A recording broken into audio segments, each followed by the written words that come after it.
Welcome to the Man 360 podcast. So thank you again for joining us for a Man 360 podcast. I'm your host, Brian. Always encourage you to go to Facebook, Instagram, our website at man360.tv.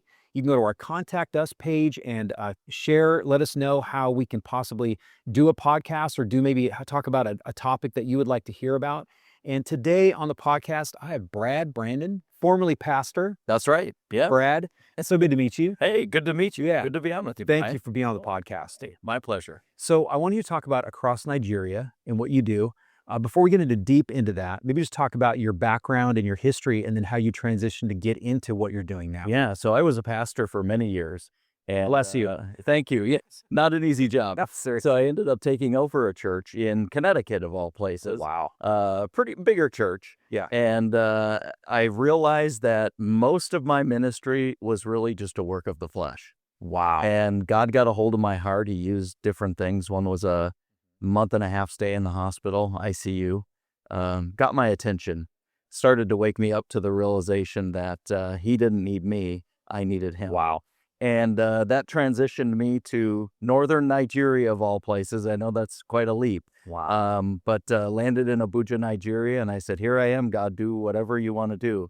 And ended up in a Muslim village and evangelized that village. 13 Muslims came to know Christ, and that's the start of Across Nigeria more than 10 years ago. Wow, that's awesome. Yeah. So in this transitional time of your life, were you already supporting Nigeria in some way with missions through the church, or were there other things that you were doing that connected you in some way to Nigeria before you decided to go? Yeah, so one of the things that connected us to Nigeria was I had a friend of mine who's a Nigerian in Nigeria, southern Nigeria, which is mostly Christian, by the way. So southern Nigeria is more Christian. Mostly Christian in the south and 95% Muslim in the north. So they're almost like two different countries. Wow. Yeah.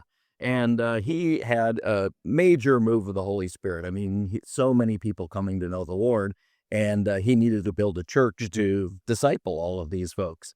And so he asked me, because we have a bigger church, we ended up taking an offering, raised enough to build an entire church for him. So I was supposed to go over and dedicate that church, and instead of going to the south, God directed me to the north, and you're like, yeah, it's kind of like where you're like, oh God, I just don't ever call me to Hawaii. Don't let me be a pastor in Hawaii.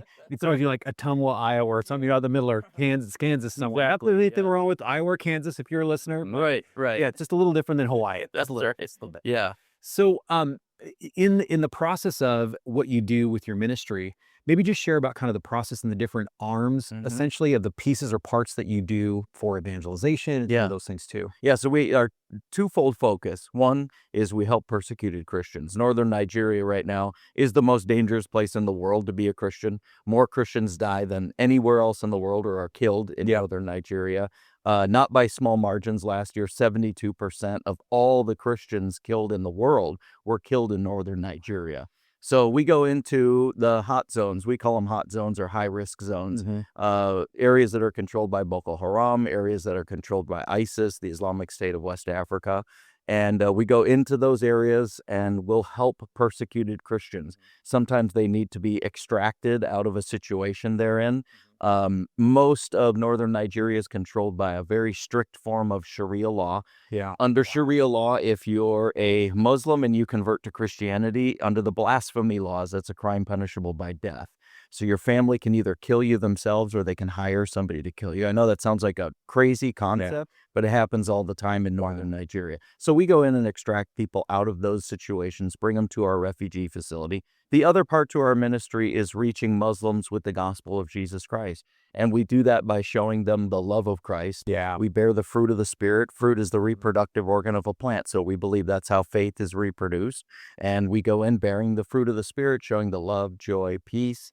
And we wait for God to open doors for us to share Christ with them. So then when you go rescue someone or they convert, they leave, I'm just kind of thinking through this process. They leave north, come south. No, they stay in the north. They stay in the north. Yeah. So then are there underground churches or other things that you set up? Are there support systems in the north so that they can still keep that and not be like, hey, go back and hopefully you can we started a system of underground churches in northern Nigeria. Okay. And it's in those underground churches that will end up, believers will join those fellowships. To connect with them. Yeah, and connect with them. But underground church looks a lot different than church does here. That's my next question is, what does that look like for an underground church? Is it, I mean, obviously there's going to be restrictions if they, like if you have church here and somebody's like, oh, you go to church? I was persecuted because somebody said I went to church. Somebody It's said like, that's that. not Somebody persecution. teased me because I went to church. Somebody gave me a thumbs down and a mad face on my Facebook. Right. I'm persecuted. Yeah. So if you get found out in northern Nigeria, you're going to die. You could die. Absolutely. So what is that underground church process? We've had people killed because they've been found out. So what does that look like then for the underground church process? The church is small groups, and those small groups meet at different times, different days of the week. So never the same place, never in the same location, time, same day. Always moving around. If you meet at the same day on Sunday morning, same time, same place, you're just a target, and it's a matter of time that you'll be killed. So do you have anybody that you've rescued from there that wanted to be a part of your team to go help more people? Or is it more just like you guys go over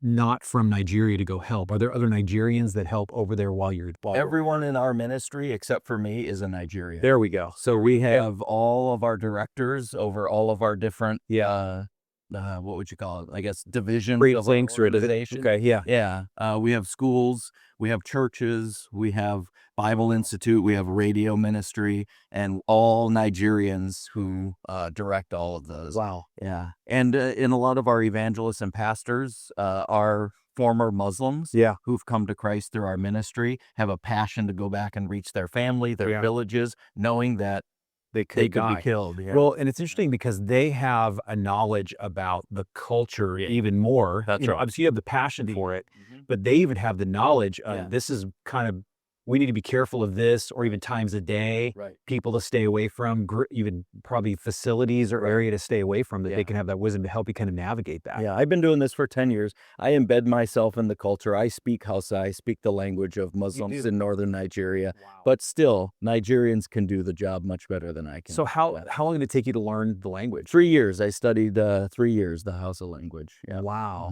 That's awesome. Yeah. That is just incredible. I wanted to reflect what Christ did for us. He left his throne and became like us, and I figured that's the spirit behind what I wanted to do. Yeah, I really appreciate that, Brad, because, as white Americans, we want to be like, we're going to go try to, I don't want to say colonize, but we were like, we have the answer to the world. If only more people were democratic in what we do. If they just all learn English, then they can learn and know the Bible that's written in English. And you're just like, the Bible was a superior culture like us, right? Yes. Our superiorness, we can bestow you that on you. Yeah. I really appreciate that you took that up. I know when Yolanda and I travel, we've tried to learn, certain words, or depending on, especially in Muslim countries. Yeah. We're going to go back to UAE and shoot some stuff for the program and do this. And so we're always trying to think of either the, thank you, I think it's shukran, these different words or things you say thank you. And especially not even just in the Christian world, but in the Muslim world. And I remember we were in London, actually. Yolanda and I were there, and we were eating at one of the late restaurants, and I think they were Persian. I think was the restaurant. Yeah. And we were at a conference over there, and he finished fixing my meal, and I could just tell, I could hear some of the language. I knew it was Arabic they were speaking. I was like, shukran. He just looks up and he's like, and you're like, whoa, slow down. He grabs his friend behind the bar thing, making the food. And he's like pointing, and he's like, oh, and I was like, so yeah. I mean, just again pulling people in. I think you mentioned that as well. It's not just telling them, you're going to hell, in Jesus. Yep. It's that fruit, right, of love that you're showing them to be able to see Christ. Yeah, and it's building relationships. That's what 100%. It's all about. We couldn't do what we do if we just did mass public evangelism. We actually can't do that. It wouldn't work that way. So we have to go in and build relationships. I mean, you've heard it. People don't care what you know till they know that you care. Yeah. We've been building relationships with some Muslim communities for 4 or 5 years, and we're still waiting for an opportunity to present them with Christ. Yeah. So when you go into the country, do you have, with your visas and stuff, is there ways that you have to go in where you have to be in a different country first for a while and then come in? Or is there a suspect when you're coming from the U.S. directly? I have residency in Nigeria, so I can come and go as I please. I have a house in Abuja, Nigeria. Yeah. The only difference is now the government has been denying that the persecution of Christians is happening. Right. I've been very critical of that publicly. Yeah. And in the media. And so I'm not sure if I'm going to get detained when I go back or not this time. So we'll see. Yeah. Well, we'll definitely be praying for you. Yeah, Obviously, thank you. that's at the very I don't least. want to spend the spring in Nigerian prison. So You're like, I don't want to be like, I love Paul and Silas. I love all the stories. yeah, I like to read about. Yeah, I just like to read about it in my Bible. Right. The kid That's picture Bible. Yeah. Not even words, Yeah, just right, his right. pictures. Yeah. So maybe Brad, just share maybe a little bit with the men about how they can get involved and support your ministry. Yeah. And maybe some, you just mentioned it. Maybe that's a great talking point for prayer. Is if they're listening right now, what are some things they can be praying for you and praying for your ministry? Yeah, I think number one, go to our website, acrossnigeria.org. Okay. You can sign up for our newsletter. We send out an email update every single week about what God is doing, what's going on in Nigeria, what's happening with our ministry. All good prayer points that things that we need On there. That's for. good. That's good. So that's the best thing, because I think prayer is number one. And I'm not just saying that. Prayer is the most important thing that we need. It also helps to raise awareness. I think a lot of times we don't know what's going on, so we don't know how to pray. So raising awareness is important. Our newsletter will help do that. Yeah. And then, of course, they can financially support our organization at acrossnigeria.org on the website as well. I think the number one thing to pray for is that God would continue to open the hearts of Muslims in northern Nigeria. Yeah. He opened the heart of Lydia in the book of Acts, and when Paul sowed the seed of the gospel, she received it. That's the same thing we pray for Muslims in northern Nigeria. Open their hearts that they could receive the gospel. Yeah, and it's interesting for Muslims too. It's like they're not opposed to Jesus necessarily. No. Like they know he's a prophet. He's in the Quran. Like there's references to him. Sure. But They believe he's a good prophet. they believe he wasn't like one of the bad, was bad and good prophet. Like they believe he's a good prophet. Yep. They just don't know that he is the I am. Yep. Right. The Son of God. The Son of God. Mhm. That's kind of important. That's That's one right. of the main things. Yeah. So Exactly. Brad, thank you so much for being on the podcast. Thanks, Brad. Yeah, it's great to meet you. Good to be on with you. Yeah, for sure. So thank you again for being a part of the Man 360 podcast. We always encourage you to go to Facebook, Instagram, on man360.tv page. And again, just to interact with us, let us know what you think about the podcast as well. Also, I will put information about Brad and all the ways that you can connect with him, that you can give to him. We'll put some links in the description below the podcast. And again, Brad, thank you so much for being a part of the podcast. Thanks again. Yeah. Yes, sir. Appreciate you, man. You too. Yeah.